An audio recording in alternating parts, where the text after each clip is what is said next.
Hey guys, it's your friend John here, and Halloween is coming up on the 31st.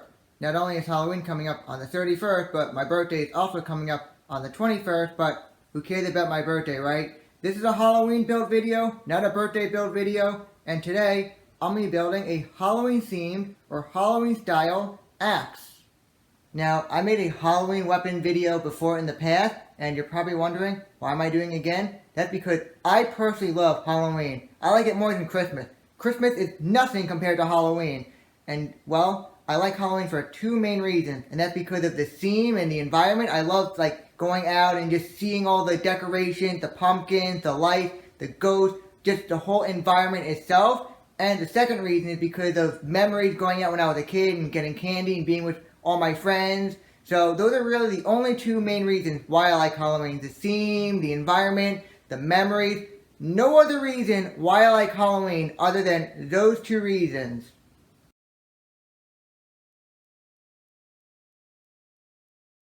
In order to make this axe, the first thing you're going to need are an axe head, a hard wooden pole, one larger size nail, and some cording. Those are going to be all the things you need to make this. Before I start building, to help get in the Halloween spirit and the Halloween mood, I'm going to show some scary pictures to help with that. Scary picture, scary picture, scary picture, another scary picture, some more scary pictures. So the first thing I'm going to do is I'm going to clean up this axe head by taking it to the sink and wet sanding it because it's got some rust on it. Nothing too bad, it's all on the surface, but I just want to help make it look cleaner. Then after that, I'm going to take it to the belt sander and I'm going to make this edge right here a lot sharper because it is not sharp at all. So I'm also going to do that, and I'm also going to remove any deformity this axe might have.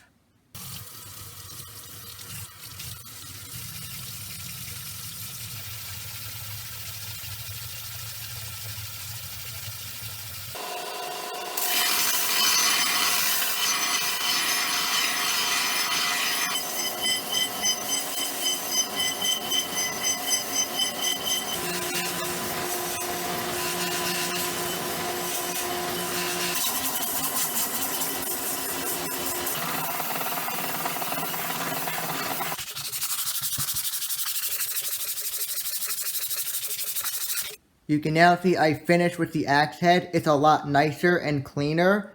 It's also a lot sharper up here. So what I'm going to do next is I'm going to work on the handle. So I'm using a oak wood pole, which is very hard and very strong. And the first thing I'm going to do is I'm going to chop it down in size so it's smaller. Then after that, I want to make this top part smaller so it can properly fit in that axe hole because it just won't fit at the shape it is now. Then once I'm done with that, I'm going to shape the handle so it's more comfortable for me to grab onto.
Alright, I got my wood handle done. As you can see, I really sanded down this grip area right here so it's more oval and not round.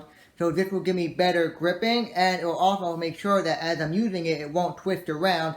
So I'll also have a more firm grip. I also sanded down up here so the axe head can properly fit in. However, there is a problem. So as you can see, when the axe head goes on the wood pole handle, it has a lot of wiggle room, which is not very good. So to help make sure that it doesn't have that much space available in that opening, I took a wood pole and I shaved one end down so it can be wedged into that open spot so it won't be able to move around as it's being used. I also have the larger nail ready to go in that axe head, and that's also going to be used as a top spike. So what I'm going to do next is I'm going to assemble it all together.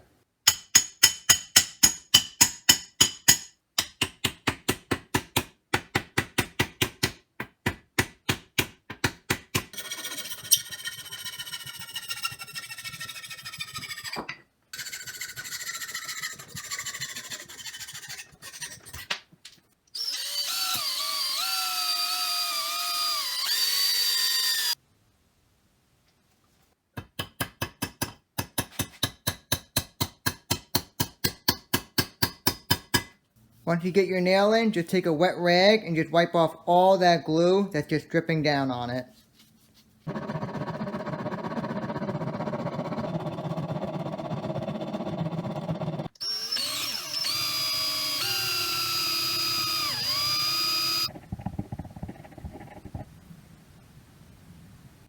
Alright, I got my axe all set up. All it needs is paint. You probably noticed a couple of things. Number one, it's missing a spike. When I finished and put the handle on, I took it outside to test it, chopping some wood. And I was chopping wood, doing really good. And on the last hit, I missed. And I full blown hit the nail or the spike that was sticking out, bending it. And that was full force. So I had to make the decision to either fix it or get rid of it, and I realized this is a very top heavy axe. If it's going to be swung around a lot, that nail will only get bent once it gets hit, so I decided to remove the nail. You also notice that the axe is a little bit shorter, and that's because I put the handle on crooked, which is not good. So I had to basically chop it off and take it off and redo the whole thing, so it's a little bit shorter, probably by about 3 inches shorter. But you want to know something? I think it was worth it because now the handle lines up correctly, which is a really good benefit, because before the handle was just a little too crooked and I can't have that. And the problem was I should have made the handle last. I should have did the axe head first, then once the axe head was done, start sanding down the handle so it can be even and lined up with the axe blade. But no, I did the other way around. However, I was able to fix that problem. Another thing, I also added this small piece of wood right here on the end, and that's for my hand, so as I'm using it, it has something to stop it so it won't slide all the way down, so this piece of wood is a pretty nice addition to have.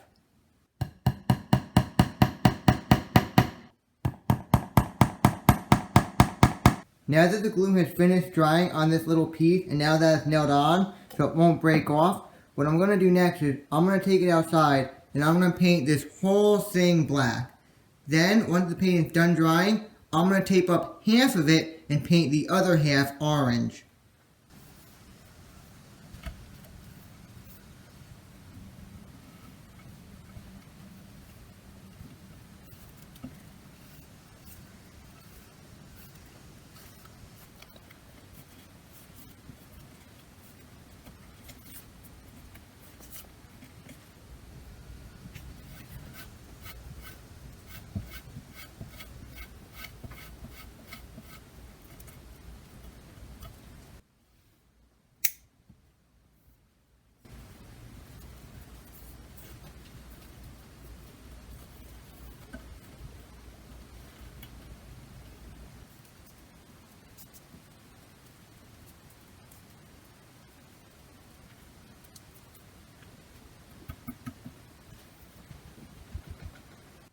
Now that I finished building my axe, I'm going to take it outside and see what type of damage it can truly do.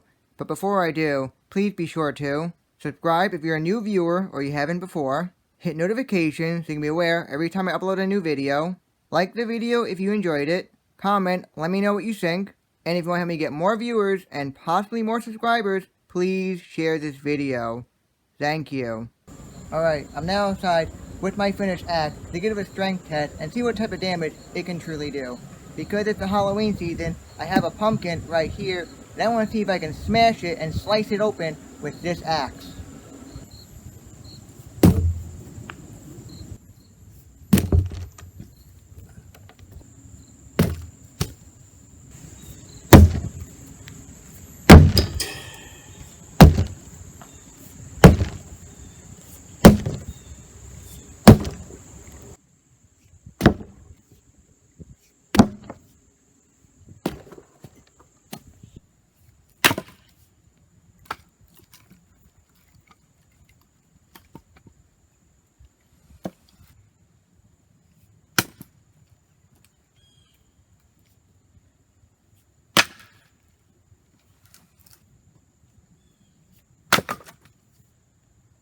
So, now that the testing is over, what are my overall thoughts on this axe?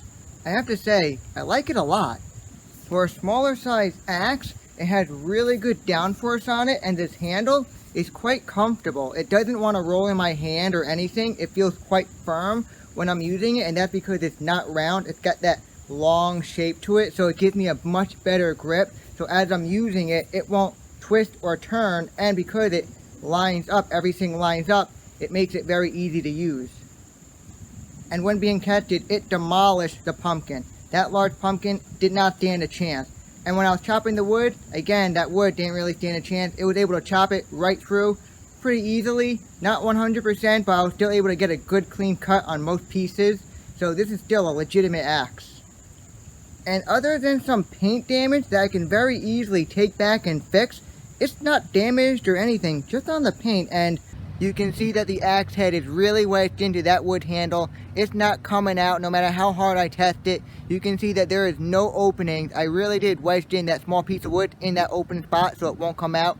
And that nail, I put a new nail in there and it really did expand that wood up here. So it's really grabbing onto this axe head really tight, and it's not loose or coming out at all. And well, I actually like the way this axe looks as well. It's got the good Halloween theme with the purple, the orange, and then you have this flat black up here. So this axe has a really good Halloween theme to it. So I'm going to wrap things up by saying thank you for watching. I hope you enjoyed this video. Please remember to follow me on Instagram and also follow me on Reddit. Join my community on Reddit, but please don't follow me in real life. That would just be a little creepy.